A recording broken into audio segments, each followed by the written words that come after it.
all, we want to highlight the significance of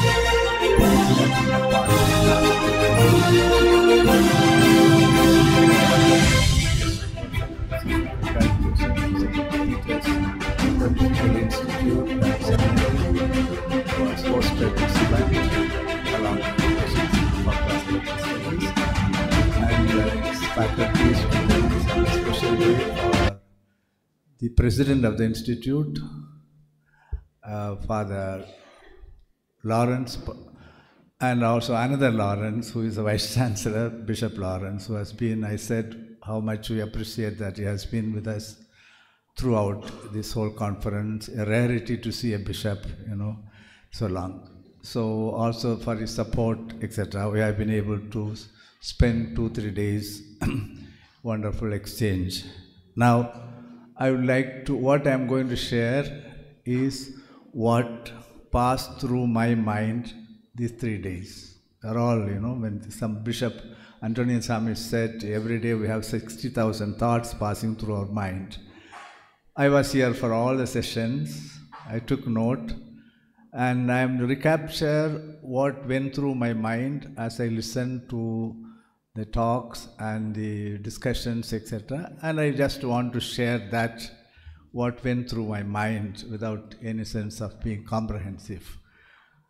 As a teacher who has taught for 40 years, I know its importance of structuring a little bit, part of the pedagogy. So I structured my input in 4 parts, that is 2 introductory remarks, 2 root questions, and 2 taboos, and 3 caveats. Attention to 3 things. This will be more or less, I will be sharing on this. Let me start with the 2 preliminary remarks, which I will want to read out. The first one, don't be worried, I am not going to read out. The first one I want to read out. A thought that crossed my mind while listening to the learned and experienced sisters making their presentation, the extent they have assimilated and internalized the spirit of Pope Francis and his teachings. That struck me very much.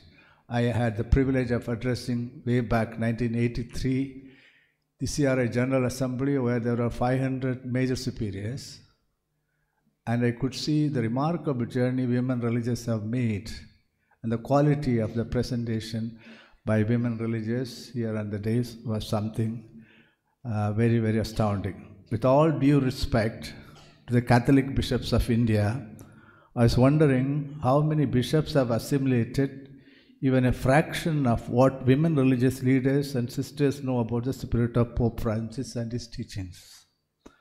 The enlightened group of women religious in this assembly showed that they know more of the spirit and teachings of Pope Francis than most bishops in this country. Therefore, it's encomium for the women religious. That's what. But then, the sisters presenting these papers were freely and fluently quoting Pope Francis. It's a huge compliment to the women religious on the one hand, and wake-up call for the bishops of India, that they align themselves and their pastoral leadership towards what this Pope is saying. And as Father Selvaraj said, the vision of the Pope, that's more important than his words. Second preliminary remarks relates to what Father Cedric Prakash said. He threw a bomb, I thought. He made us think of a different scenario of things which we cannot take for granted. That the political condition in this country is fast changing. And from a public point of view, what are we, priests, religious, etc., are simply faith-inspired civil society actors. Whether you run hospitals, whether you run schools, we are faith-inspired civil society actors.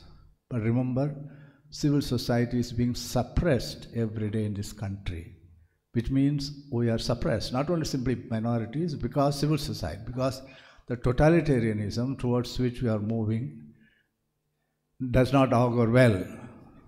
I want to give two examples. Therefore, we must be prepared and ask the question of what does it mean to be a brother, a religious, or a priest in the coming decades. Radical question. I want to give you the example of Vietnam, which was also a country where the MEP fathers worked. Vietnam, to enter into a seminary or religious house, you have to get the permission of the government, because the government considers human resource wasted when a person enters to a seminary or religious house. A human resource is wasted. It doesn't help anything. So they have to control and rationalize. Number two, think of what happened in Europe and the condition of the religious. This is because, one of the reasons, because the religious and priests were doing charitable works, education, hospitals, but the welfare state came. Welfare state means the state has a responsibility for education, health, etc., and religious and priests were jobless. Because whatever they were doing is taken over by the welfare state. Now, we must think of a time when, like in Sri Lanka, the government takes over all our properties, all our schools. It took over Sri Lanka. All our properties, our schools, our hospitals. So what we are training for? Who are going to be the priests and religious? This is a tremendous question. It's not hypothetical. It seems to be quite realistic.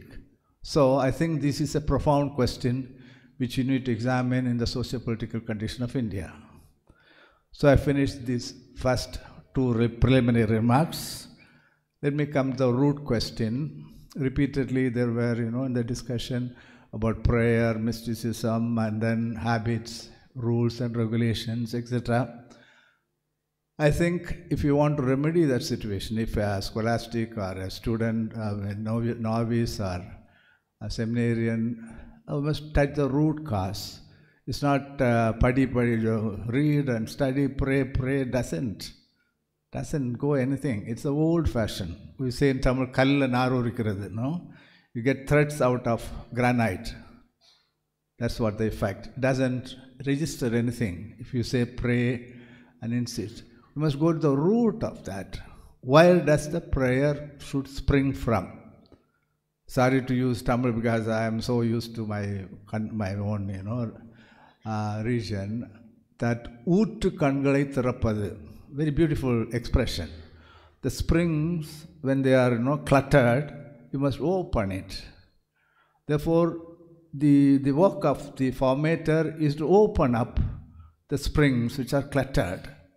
And the springs are the three fundamental realities of Christian existence: faith, love, and hope. I will comment only on the first two. If you are deepen a person into deep faith and love, of course hope also, automatically prayer will flow. And that is the point. And when we speak about prayer, faith, we distinguish three levels of faith. I'll use the Latin word and then explain what does that really mean. In Latin we say credere Deum. Somebody believes in God. That means he is not or she is not an atheist.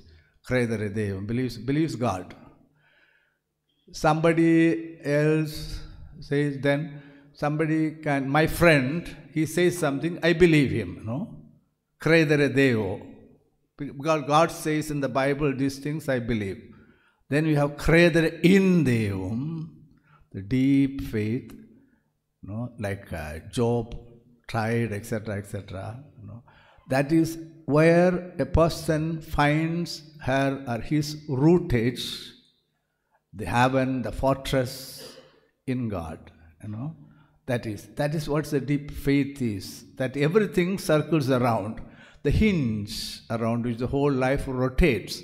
So we must repair the hinge. To what depth the faith has gone into. That is it. I think there is where we need to tackle. We say, how does that faith comes? In Tamil again we say Thandanittu Aradithal. That means then Thandan, it comes from the word Thandam.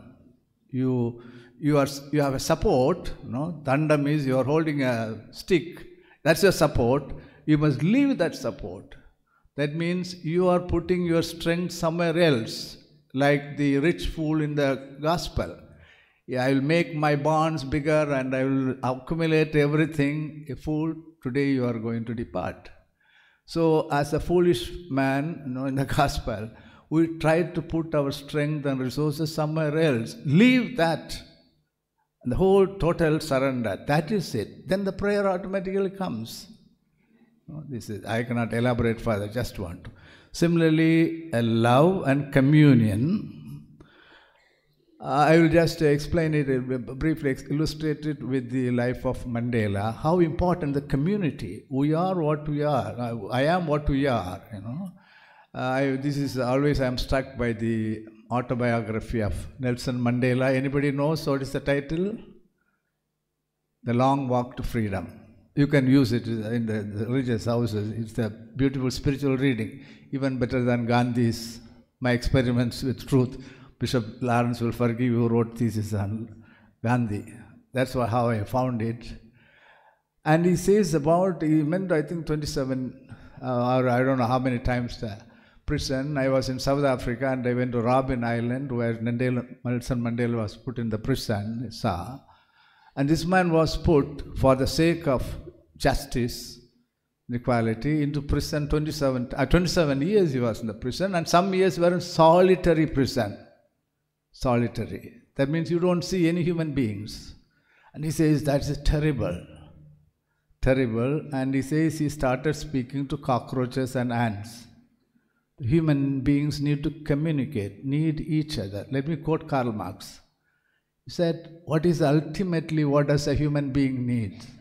And he says, we want to move towards a society where the greatest need of one man is another man. Of course, he was not used to the gender language. That the greatest need is another person, than all the possession. So, the root, that means the faith, love, I don't elaborate on hope, must be deepened. Prayer flows. You don't need to tell anything. It comes. Is there, I think we need to tackle. That's the first. Number two, the two taboos. Which are the two taboos? Sex and caste.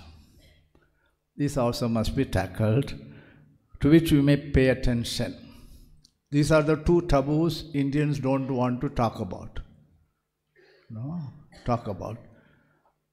That about which we have been silent, now we must speak about.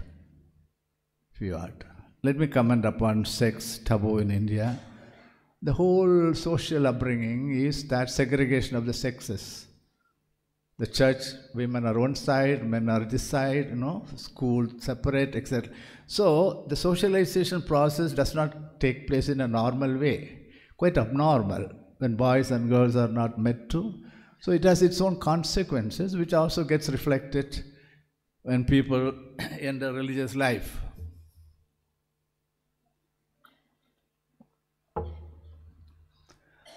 There are a lot of inhibitions, etc., etc. We do not have the kind of sexual revolution which happened, of course, in the 60s, but earlier. Let me say this incident is very interesting. The Waltzer dance, which has a 3-beat rhythm, with the first beat strong. You can ask Sister Claret, Gracelet, she will tell you, Waltzer dance, which makes you, when the rhythm goes so gracefully moving. And it meant that the couple touch each other in public and dance in a ballroom. This was introduced in England, Queen Victoria's time. She was scandalized because of Victorian modesty, it offended modesty. And then Johann Strauss, who is always very famous, known for this waltz dance and music, explained to the Queen Victoria. She was so enamored that she started dancing till 4 o'clock in the morning with her husband, Albert. just to say how the taboos about sexuality was dismantled, and especially 1960s, the sexual revolution, it is coming here now. You look at the attitude of Generation Z, etc., etc. It is not that kind of, because traditionally we had all the sins were around chastity. The whole mindset towards sex is completely changing because the revolution of 1960s is coming now in India, and then it has got also, it is consequences. Sexuality is a sacred quality, the very fact of God creating in His image. God wanted it, and it is like a deeply human need, just like food and water, and therefore you cannot suppress it, That's not the way. They are biological needs coming from natural impulses, etc., etc. But then, this is a whole. Let me quote both Freud and St. Thomas Aquinas to illustrate the point. St. Thomas Aquinas says, of course, we have natural sexual impulses, etc., etc., especially the young people who are joining us. But then how do you say? You just suppress it in so many ways, do this, don't look at it, those. No, there must be another, like what I said, faith and love, there must be another strategy and following it. What is that? Is, as St. Thomas Aquinas says, naturalis est homini, non modo naturalis et rationali agere. That is natural to human beings not to act naturally but rationally. That means though we share with the animal kingdom the sexual impulses, etc., but that must be regulated by human reason, isn't it? The impulses are there, you should not suppress it, but regulate it. And let me bring the beautiful image of Plato, who speaks about the charioteer riding in a chariot with horses, the one side trained horses, another one, untrained horses. This fellow is dragged in the untrained horses, pulling one side, this one. Says that it must be rationally controlled so that all the forces of, the trained, untrained horses are the sexual impulses, etc., etc., and also even other passion must be controlled through rational. In our case, not only reason, but faith. Faith and reason should inspire how to go about this basic, fundamental, sacred reality of sexuality. And there should be training. It's not simply sex education, biologically, all those things, it's more than that, Therefore, you lay a deep foundation. Now, let me come to the second taboo, that's the caste. I don't need to explain, you know it thoroughly, how rampant it is in our religious houses, seminaries, houses of formation, as elsewhere. It's simply a reflection of the society. It's a fact. Now here, no amount of advice helps. I will try to share my experience a little bit in the University of Madras and then tell how we go about this. I was a chairman of the School of Philosophy and Religious Thought. We introduced course on comparative religion, so we had Saivite department, Vaishnava department, Jain, etc., etc. So you have to take common courses. So the Jaina students and Vaishnava Brahmin students all used to come our department for essentials of Christianity. So I used to teach them, So when I teach them the Holy Trinity or something, they are so excited. Yes, we have it. They will refer everything. The moment I speak about caste, heads are down. I'll be very happy if they reacted. No, all the heads are down. They don't want to speak about caste. This is a problem of India. We don't want to discuss caste. Caste must be an object of discussion. If you want to solve a problem, you must make it an issue. That's the way, lastly. Otherwise, you hide many things, hypocrisy, pretend that everything is fine, and in between there is the election, appointment, everything is done under the table. What do we talk about openly? Therefore, in the church, in the religious houses, in the religious administration, the dioceses, this must be an open topic of frank discussion. It's challenging, but we should do that. Otherwise, it undermines the energies of the church, which should go for the mission and its transformation. Let me come to the three, the final, what I said, these three caveats, three caveats. The one, from the first day of fun, from Sister Inigo's talk onwards, we have repeatedly we spoke about the rigidity. I always think about in my childhood, where there is the bricks are made, you have a clear, mold, bricks. Very often our religious houses and seminaries looks like where we make bricks, all the same mold coming out, and the rigidity. Rigidity is connected with death. So there's an expression, rigor mortis, the rigor of death. A dead body is rigid, you cannot fold it, you cannot, the hand, everything is so rigid. So rigidity is a sign of death. Wherever there is life, it is flexible, it moves, agile. Agility is a sign of life. Therefore, the agility and change is very important, and not get fixated with rules, regulations, and regularity, and habit forming will solve. The second caveat is, we spoke about also, about the rituals. Rituals are ambiguous. We have mass and sacraments and the prayers, meditation. This is a part of the rituals, etc. Rituals are ambiguous. It can be creative, but also it can be oppressive. I will give you an example and explain. Because rituals often reflect the state of the society. It's a reflection of the state of society. I'll give you an example. In Tamil Nadu, in the villages, if you go, there is, under the tree you will find a lot of horse, terracotta horses, because it is offered to a deity called Ayanar. Ayanar likes horses, he wants to travel, Ayanar is white, and bright, and he is offered horses. But he has also a servant god. He is called Karpu. It's black, when they offer, they put a little horse also for him. But the problem comes eating, the dietary practice. Ayanar is a strict vegetarian. Karpu likes a little beef. How do you satisfy the poor Karpu? So they put a veil so that Ayanar does not see. The Karpu enjoys some beef. So this ritual is exactly a replica of what's happening in the society. The Ayanar represents the Brahminic, the higher caste, the vegetarian. The Karpu represents the black and the non-educated, etc., etc. Now think of our liturgy. It's simply a reflection of the hierarchy of the church.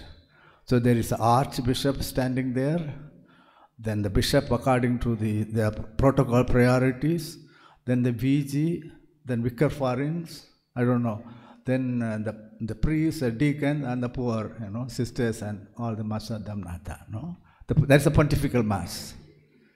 So it simply reflects the hierarchy of the societal order. That is why people are afraid of changing rituals. Because if you change rituals, you are questioning the established order. That's why they're meticulous. You must exactly do this, turn right, turn left, like the army. Because if you do differently, you are defiant, you are questioning the social order. Here is a hierarchical order. So just to be aware how ritualism can foster the rigidity and hierarchy, establishment, and therefore take it with a grain of salt. And the third, overcoming rituals. And the third, the danger is that the formators put themselves on a high moral pedestal. We know everything, we are perfect. We cannot make any mistake because they want to give good example, etc. But very often this is a hypocrisy. It can be hypocrisy. So formators should realize their vulnerability and limitations. That's honest. There's a Latin saying, I will first say in Latin and translate. Senatus non errat, si et errat, videatur non errasse. The Senate does not make a mistake. If it does, it pretends not to have made one. So I've seen how many bishops, pretending that they are perfect because they are afraid. This pretension of perfection is a will to power. Will to power. It operates. The will to power operates projection of perfection, and everything is perfect. This temptation is deep, running deep in the church. Therefore, the vulnerability, the limitations, I am one who is also liable to mistake, and someone who is open to change. This is very important, this attitude. Otherwise, you become, like a commander, making it, etc. And therefore, the important, many times we spoke about synodality. Basically, it's a listening process. Listening deeply. Many people have difficulty to listen. As I know, as I've already said, Father, it's so difficult to listen because I want to talk. All the time talking. We call motor mouths, we call, Go on, go on, go on. They don't register anything because so attuned that you say something, it doesn't register because they are very keen to supply talk, etc. I think the formators, I'm saying something very basic, must be listeners, especially to the young people. Let me quote from the rule of Saint Benedict and conclude. Saint Benedict, which is very important also in this time of. We have a Benedictine here, Father, but is he there? Yes, great. Benedict was associated with the beginning of the religious life. Of course, the Benedictine monastery of self-governing, autonomous. The rule of Benedict says that if there is an issue in the community, call the whole community and listen to the younger ones. And he says, God speaks specially to the younger ones. This awareness that God is speaking through our novices, our scholastics, our seminarians, we should be aware. Because the mistake is often with us, that what God is speaking, we are not able to capture with us. I think this is something very beautiful. I will stop here. Thank you very much.